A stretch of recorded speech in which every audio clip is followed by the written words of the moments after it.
बिस्मिल्लाहिर्रहमानिर्रहीम अस्सलाम वालेकुम। न्यू मेडिसिटी गोजर खान पर एक और इन्फॉर्मेटिव वीडियो के साथ आपका मेजबान सुहेल दी आयरन मैन जाफरी एजे मार्केटिंग के प्लेटफॉर्म से एक मरतबा फिर से आपकी खिदमत में हाजिर है, इसी उम्मीद, यकीन और दुआ के साथ कि आप बिल्कुल ठीक होंगे और दस्त कुदरत से मिलने वाली नेमतों को समेट रहे होंगे। चैनल पर आने वाले तमाम नए नए दोस्तों से कहेंगे कि हमारे चैनल एजे मार्केटिंग को जरूर सब्सक्राइब करें ताकि पाकिस्तान में होने वाले तमाम अच्छे रियल एस्टेट हाउसिंग प्रोजेक्ट्स की टाइमली अपडेट्स आपको मिले और आपको अच्छी इन्वेस्टमेंट अपॉर्चुनिटीज का भी पता चलता रहे।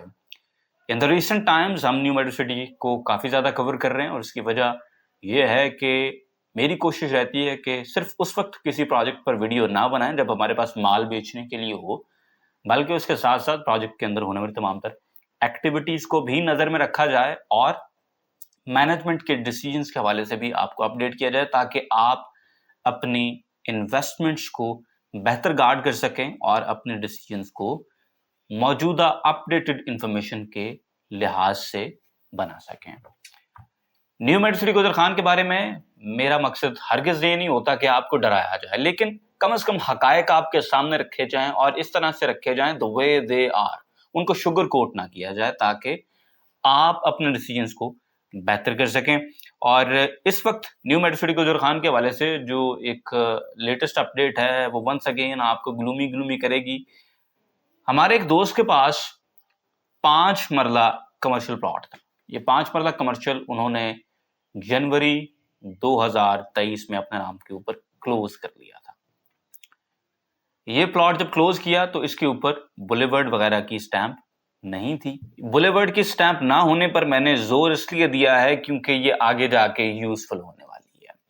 2023 में जब इन्होंने जनवरी में ये प्लॉट क्लोज कर दिया तो उसके बाद इनको कॉल्स आना शुरू हुई मार्च में कि आप अपने प्लॉट को अगर क्लियर करते हैं तो हम आपके प्लॉट को ए साउथ में ले जाएंगे।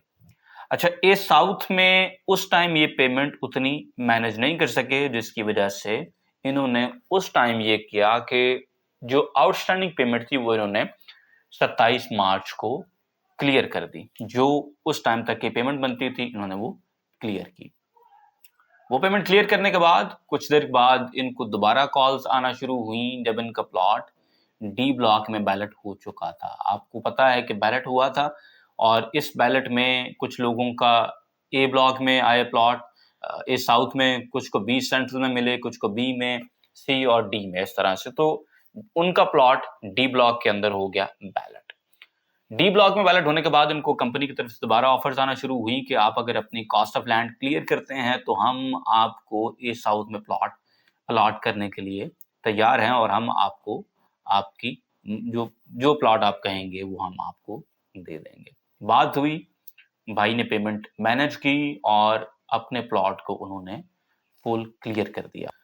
इन भाई ने पेमेंट की, ए साउथ में इनका प्लॉट आया और गलती इनसे ये हुई कि इनका जो प्लॉट था वो 100 फुट वाले बुलेवर्ड के ऊपर आ गया। हंकी डोरी था सारा कुछ, इन्होंने अपने पैसे क्लियर किए, प्लॉट का नंबर इनको अलॉट हो गया, अलॉटमेंट लेटर इनका बन गया, ऑल वाज फाइन अंटिल कुछ 4 दिन पहले हमारे इन भाई को कॉल आई कंपनी की जानिब से और इनसे 10% एक्स्ट्रा डिमांड होना शुरू हो गया कि आप 10% एक्स्ट्रा दें, 10% एक्स्ट्रा दें, 10% एक्स्ट्रा दें। 10% एक्स्ट्रा किस चीज के जी? कि आपका प्लॉट मेन बुलेवर्ड पे है, 100 फुट के बुलेवर्ड पे है, तो अगर 100 फुट के बुलेवर्ड पर आपका प्लॉट है तो आपने 10% एक्स्ट्रा देने। अब देखें, 97 लाख रुपए का उनका ऑलरेडी प्लॉट था और उस प्लॉट के ऊपर हमारे भाई ने इस टाइम अगर 10% एक्स्ट्रा देने हैं, जिसका मतलब ये कि 9,70,000 रुपए, ऑलमोस्ट 10 लाख रुपए इन्होंने एक्स्ट्रा पे करने हैं। उनका मुद्दा बड़ा सिंपल है जो कि मुझे भी समझ आता है, उम्मीद है कि आपको भी समझ आएगा। वो ये है कि जिस टाइम उनको प्लॉट नंबर अलॉट किया जा रहा था तो उस टाइम उन्हें क्यों नहीं बताया गया उस डील के अंदर कि अभी आपका प्लॉट ऑल ड्यूज क्लियर आपका नहीं हुआ है। उस टाइम अगर उन्हें बताया जाता कि आप अगर ये वाला प्लॉट लेंगे तो आपको 10% एक्स्ट्रा पे करना पड़ेगा, तो शायद वो उस टाइम डिसीजन ना लेते, कोई और डिसीजन ले लेते। वो शायद कोई आपको कहते कि नहीं यार ये प्लॉट छोड़ दो, मुझे किसी छोटी गली में प्लॉट दे दें। ऐसा नहीं हुआ। उस टाइम पर धड़ल्ले से उनको प्लॉट नंबर अलॉट किया गया। 2 दिन गुजरे तो आपने उनको दोबारा तंग करना शुरू कर दिया कि अब 10% आप एक्स्ट्रा पे करें। यार ये तो कोई इंसाफ नहीं हुआ।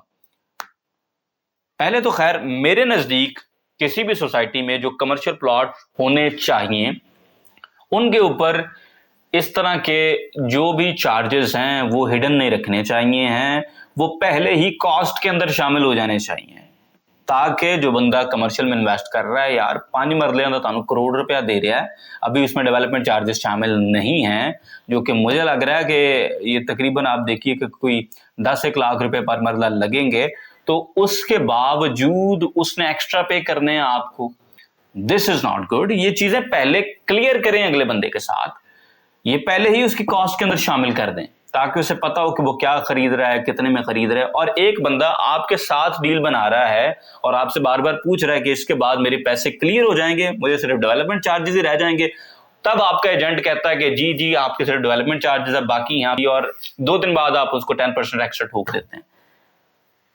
वो तमाम लोग जिनके न्यू मेट्रो सिटी गुजर खान में कमर्शियल्स के प्लॉट हैं, सर आप पे 10% चार्जेस लग चुके हैं। आपका चाहे प्लॉट कोई 100 फुट के रोड के ऊपर है, 150 फुट के रोड के ऊपर है, आपके ऊपर चार्जेस लग चुके हैं। प्रॉब्लम सोसाइटी के साथ इन्वेस्टर्स को यह है कि आप पहले तो क्लियर ही नहीं करते कि हमारा प्लॉट कहां पर होगा, ठीक है। उसके बाद हम जब आपको फुल पेमेंट करते हैं तब आपका एजेंट कहता है yes cost of land clear है, अब आपने सिर्फ हमें डेवलपमेंट चार्जेस ही देने हैं, जब वो लगेंगे तब आपको बताएंगे। उसके बाद आप नक्शा ऐसा निकालते हैं कि आपके जितने भी प्लॉट्स हैं वो ऑटोमेटिकली 100 फुट या 150 फुट के रोड के ऊपर हैं। आपने इस तरह से वो तमाम तर प्लॉट्स को एडजस्ट किया हुआ है। कुछ चंद एक गिनती के प्लॉट्स हैं जो बड़े रोड्स के ऊपर नहीं है, आपने इस तरह से वो तमाम चीजें, और पहले दिन आपने बताया भी नहीं है। अच्छा, फिर वो जो मैंने शुरू में स्टैंप की बात की थी, अगर आप सोचते हैं कि नहीं यार ये सिर्फ नॉन स्टैंप्स कमर्शियल के ऊपर ही लग रहा होगा, तो ऐसा भी नहीं है। आपको याद होगा कमर्शियल्स में कुछ स्टैंप वाले प्लॉट्स थे, कुछ स्टैंप वाली फाइल्स थी, तो उसका मतलब आम बंदा तो ये समझ रहा था कि मैं इसी कॉस्ट के अंदर मेन बुलेवर्ड कंफर्म कर रहा हूं। लेकिन जनाब वो तमाम दोस्त जिनके चाहे स्टैंप वाले भी कमर्शियल से आपके ऊपर भी 10% एक्स्ट्रा चार्जेस लग चुके हैं, कुछ को फोन आ रहे हैं, कुछ को फोन आना शुरू हो जाएंगे, that's just a matter of time. तो उस स्टैंप का क्या फायदा हुआ? उस स्टैंप का फायदा ये हुआ कि उस टाइम आपके डीलर ने लोगों से ऑन मांगा और लोगों ने मुंह मांगी कीमत देकर उस टाइम भी ऑन दिया, अब आपको 10% एक्स्ट्रा भी पे करेंगे। की चल रहा है? कुछ समझ नहीं आ रही, कुछ समझ नहीं आ रही क्या चल रहा है। प्रॉब्लम यह है कि इतनी तरफ से अगर आप लोगों को ज़हनी अजियत देंगे तो आइंदा वो आपके साथ इन्वेस्ट नहीं करेंगे। It's gonna be very difficult for you to convince people to invest with you, क्योंकि आप लोगों को इस तरह से घुमा रहे हैं ना कि उन्होंने साह नहीं आ रहा। आपसे हमारी बड़ी दरख्वास्त है न्यू मेट्रो सिटी गुजर खान की मैनेजमेंट से कि थोड़ा सा हाथ खुला रखें।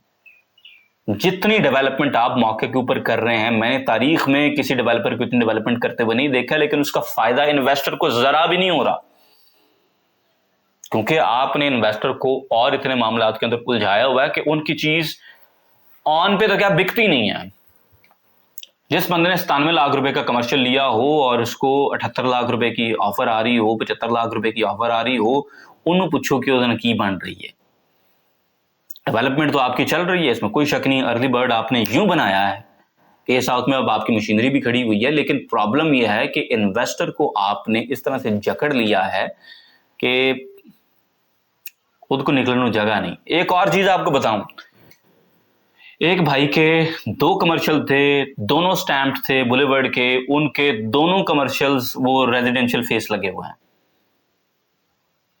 हूं स्टैंपा कितने गई, उन्होंने एहतजाज रिकॉर्ड करवाया है, आपकी हेल्पलाइन पे कॉल करते हैं, आपके एजेंट्स को कॉल करते हैं, वो कहते हैं नहीं जी कोई मामला नहीं है, जहां लग गए अब लग गए, जिथे लग गए उसे लग गए। यार की चल रहा है, क्या सीन है? और इन लोगों ने उस टाइम पर स्टैंप वाली फाइल्स महंगी खरीदी हैं, ऑन पे खरीदी हैं, और उस पे आपकी गारंटी है कि ये बुलेवर्ड का प्लॉट है।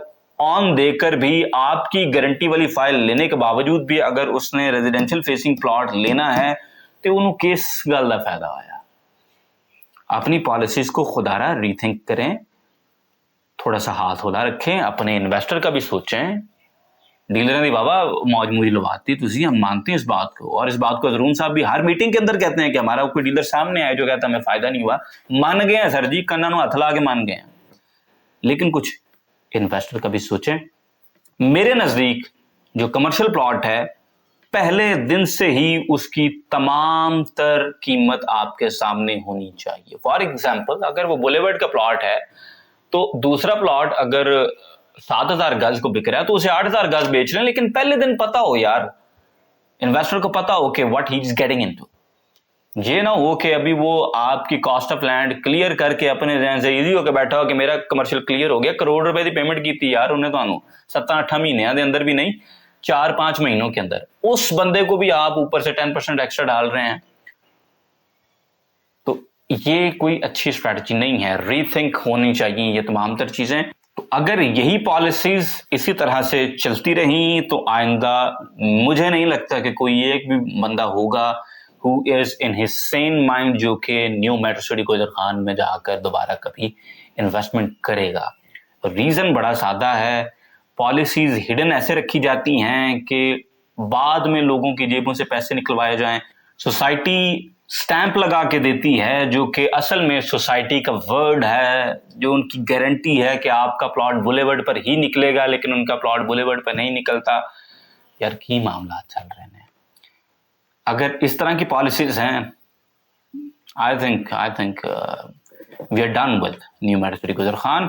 बाकी वो तमाम लोग जो कि फंसे हुए हैं, आपके लिए दुआ यही है कि अल्लाह पाक हम सबको इन मुश्किलात से निकाले, और new metro city Gujar Khan की जो मैनेजमेंट है, अल्लाह पाक उनके दिल में अपने इन्वेस्टर के लिए रहम डाले कि इस तरह वाले मामलात ना हों। बाकी वो तमाम लोग जो कहते हैं जी नेगेटिव वीडियो बनाता है, इस बात के ऊपर अब मैं क्या बात करूं, आप खुद बताएं। जब इस तरह के मामलात हो रहे हैं, सोसाइटी पैसे ज्यादा निकलवा रही है, सोसाइटी कमिटमेंट से मुकर रही है, तो इसमें कसीदे तो मैं गा नहीं सकता, रिजिस तो मैं पढ़ नहीं सकता, तो मैं क्या करूं फिर इसमें। तो मैं समझता हूं कि हम सेल्स के बिजनेस में हैं और हमने माल बेचना होता है। प्रॉब्लम हमारा ये है जो इफ्तिखार आरिफ ने कहा था कि रोज एक ताजा कसीदा नई तशबीब के साथ, रिस्क बरहक है, ये खिदमत नहीं होगी हमसे, अभी तो तौहीन इताअत नहीं होगी हमसे, दिल नहीं होगा तो बैत नहीं होगी हमसे। तो आज की वीडियो से सिर्फ और सिर्फ इतना ही। मेरी किसी बात के साथ अग्री करें, मुझे बताएं, कमेंट सेक्शन में डिसएग्री करते हैं वो आप जरूर बताते हैं, आपसे बहुत कुछ सीखने को मिलता है। वीडियो को लाइक करें, शेयर करें। इंशाल्लाह आपसे फिर मिलेंगे अगली वीडियो में, तब तक के लिए अल्लाह हाफिज।